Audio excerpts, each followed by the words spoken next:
Have you ever noticed that the more deeply you think, the harder it becomes to connect with others? As if each insight distances you a little more from the world. Not because you're wrong, but because you're starting to see what most would rather ignore. The patterns, the illusions, the uncomfortable truth. Society romanticizes intelligence in theory, but in practice, it punishes it. The moment your thoughts step beyond comfort, you find yourself alone, not out of choice, but out of necessity. Isolation becomes a side effect of clarity. It's a silent exile. You walk through rooms full of conversation, but feel as if your mind is locked in a different dimension, one where meaning matters more than noise. And you begin to wonder, is it worth it? But here's the truth. Your solitude isn't emptiness. It's space. Space to think, to grow, to become. In a world that fears depth, your distance is not a flaw. It's a sign that you're awakening. Most people can admire someone stronger. They might even envy someone richer. But when they meet someone smarter, something changes. It's no longer admiration. It's discomfort, unease, sometimes even hostility. Why? Because intelligence doesn't just exist, it reflects, it exposes, it silently reveals the mental limits of those around it without ever needing to say a word. And that mirror is painful to look into. Unlike muscles or money, intelligence challenges the self. It pokes at identity. It questions long-held beliefs, and most people will do anything to protect those beliefs, even if it means rejecting the person who challenges them. So if you've ever felt tension in a room just by speaking truthfully, understand, it's not you they fear, it's what your presence represents. A confrontation with the parts of themselves they've tried to keep hidden. You don't have to argue to make people defensive. You don't need to insult or challenge or raise your voice. All it takes is presence, a quiet mind, a depth that doesn't flinch. And suddenly, others feel exposed. Psychologists call this the mirror effect. When someone highly intelligent enters a space, they unconsciously reflect back the intellectual and emotional limitations of those around them. Even in silence, they become a threat. This isn't arrogance, it's perception. The deep thinker becomes a walking mirror, revealing people to themselves.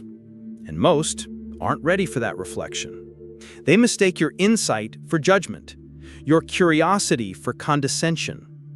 But understand this, their reaction is not a verdict on your worth. It's a confession of their own discomfort. You didn't offend them. You reminded them of their own doubts. We are taught to fear physical violence, economic power, social manipulation. But the most unsettling power of all? The mind that sees through everything, that cannot be lied to, that doesn't flinch in the face of illusion. Intellectual strength is threatening because it's subtle. It doesn't announce itself. It reveals itself, quietly, completely, with devastating accuracy. It can dismantle systems with a question. It can undermine entire ideologies with a single observation. People fear what they can't control, and you can't control a free mind. A mind that no longer plays by social scripts, a mind that dares to ask why, and isn't satisfied with easy answers. And so, instead of being celebrated, that strength is often marginalized, mocked, or ignored. Not because it's wrong, but because it's right too soon. The human ego is fragile. It doesn't want truth. It wants comfort. It wants to feel right, not to be right. And when truth threatens that comfort, the ego fights back. Not with logic, but with resistance, deflection, even aggression. This is why deep thinkers are so often misunderstood. Their words cut through pretense. Their ideas stir something buried. And instead of listening, people react. Not because they're evil or ignorant, but because they're scared. Uncomfortable truths are rarely welcomed. They ask people to change, to grow, to let go. And most would rather hold on to a beautiful lie than face an ugly truth. So they reject the thinker, not the thought. But remember this, your clarity is not cruelty. Your insight is not an attack. The pain others feel isn't caused by your truth. It's caused by their attachment to the illusion. Throughout history, society has rarely celebrated deep thinkers while they were alive. Socrates was sentenced to death. Galileo was silenced. Nietzsche died in isolation. Their crime? Seeing too much too soon. When someone challenges the foundation of collective belief, they become a threat. Not because they are dangerous, but because they awaken awareness. And awareness shatters illusions, especially the comforting ones. Society isn't built for truth. It's built for order, comfort, predictability. Deep thinkers disrupt that balance. They don't fit. They ask questions no one wants to answer. So society doesn't argue with them, it excludes them. If your mind sees too clearly, don't be surprised when people turn away. It's not blindness, it's defense. Because sometimes vision hurts more than ignorance. Human beings are tribal by nature. We feel safest in groups, strongest when we agree, most at peace when no one rocks the boat. But deep thinkers aren't here to preserve comfort. They're here to explore truth. And that truth often comes with disruption. The herd resists what it doesn't understand. It labels difference as danger, and those who think deeply rarely conform. They challenge norms, push boundaries, and question what others simply accept. That's why deep thinkers are often seen as difficult, complicated, or arrogant. These aren't accurate labels. They're defense mechanisms, ways the herd protects its fragile sense of unity. So if your presence makes others uneasy, know this. It's not rejection. It's a signal. You've moved beyond the comfort of conformity, and that scares people more than anything else. In a world overloaded with information, certainty is a drug. It's easy to digest, easy to repeat, easy to rally around. But deep thinkers don't deal in certainty, they deal in nuance, paradox, and uncomfortable truths. And that's why they lose in the popularity game. Charisma often beats intellect. Boldness beats doubt. People follow those who speak with confidence, even if their ideas are shallow, because confidence feels safe. Deep thinkers ask questions, not because they lack answers, but because they know how fragile certainty can be. But nuance doesn't go viral, doubt doesn't trend, and truth, when layered and complex, rarely gets applause. Still, remember, your aim isn't to be popular, it's to be honest. And honesty has a longer echo than any trend. We live in an era where speed matters more than depth. Attention spans are shrinking. Algorithms reward outrage over insight. And in this climate, intelligence becomes a liability because it takes time.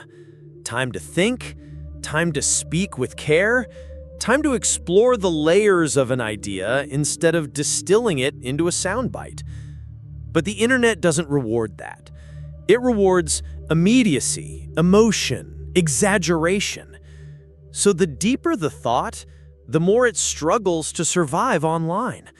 While emotional triggers go viral in seconds, thoughtful analysis fades into the background. Deep thinkers, once voices of wisdom, now whisper through the noise.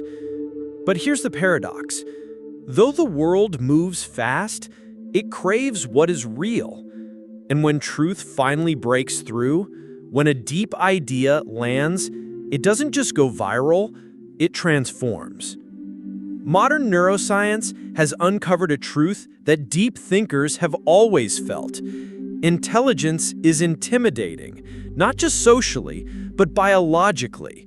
When someone feels intellectually outmatched, their brain reacts with fear. It's called an amygdala response, the same part of the brain that activates when you're in danger.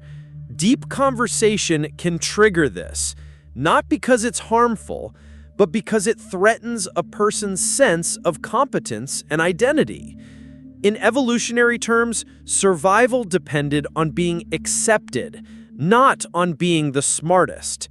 So when someone disrupts the mental balance of a group, even unintentionally, they provoke ancient fears of rejection and displacement.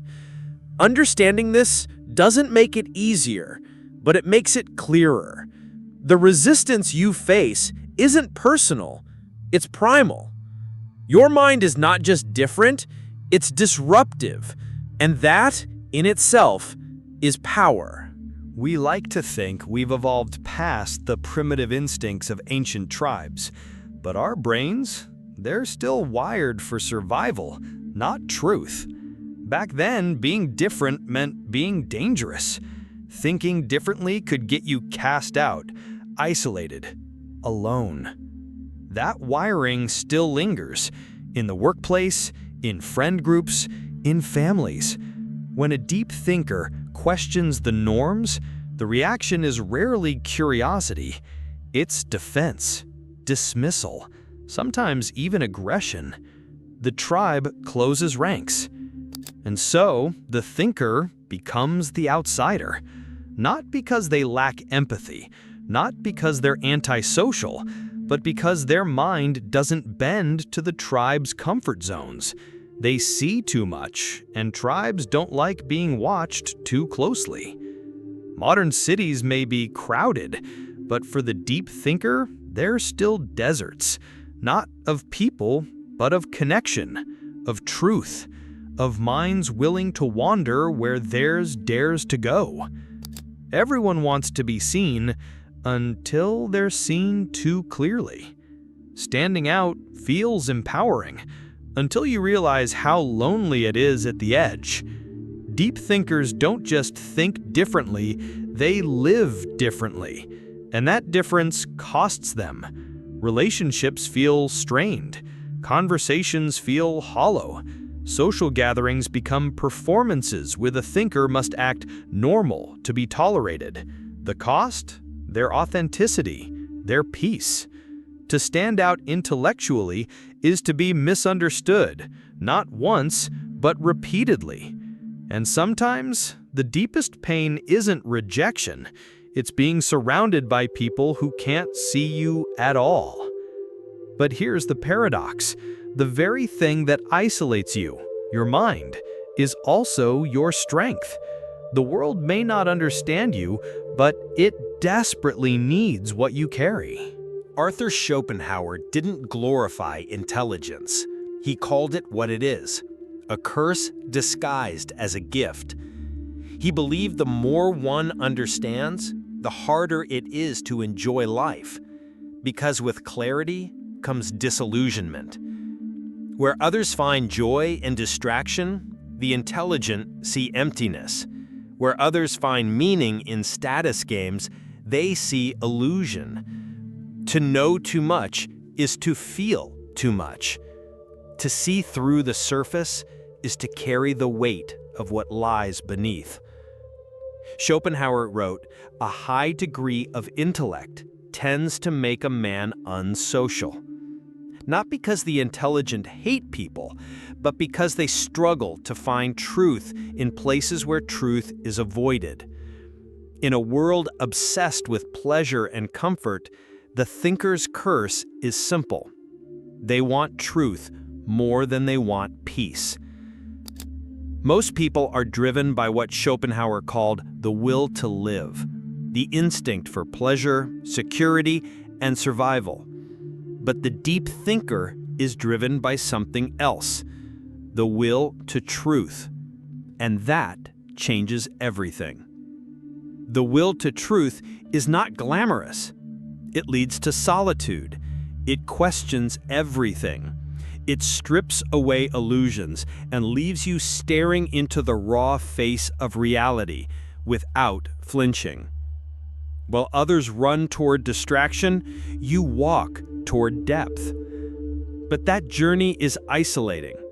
It separates you from the crowd. You stop seeking what excites the many.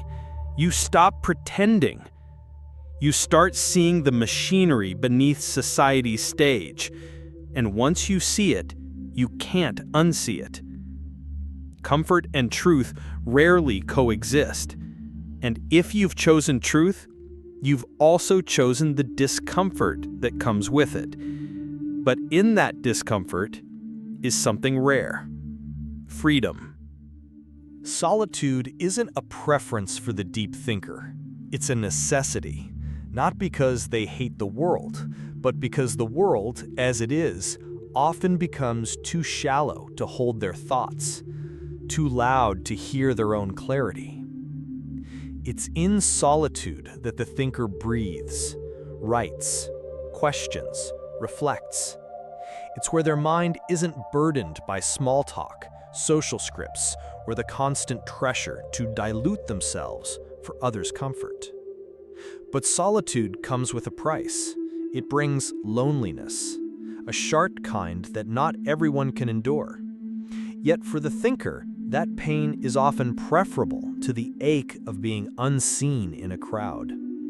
So they retreat, not to escape, but to preserve themselves. And in that retreat, they discover something sacred, the self unfiltered. Education is often romanticized as the path to enlightenment, but in truth, modern schools are not designed to nurture thinkers. They're designed to produce followers. Standardized systems, rigid rules, and reward structures that favor memorization over curiosity. Students who regurgitate what they're told succeed.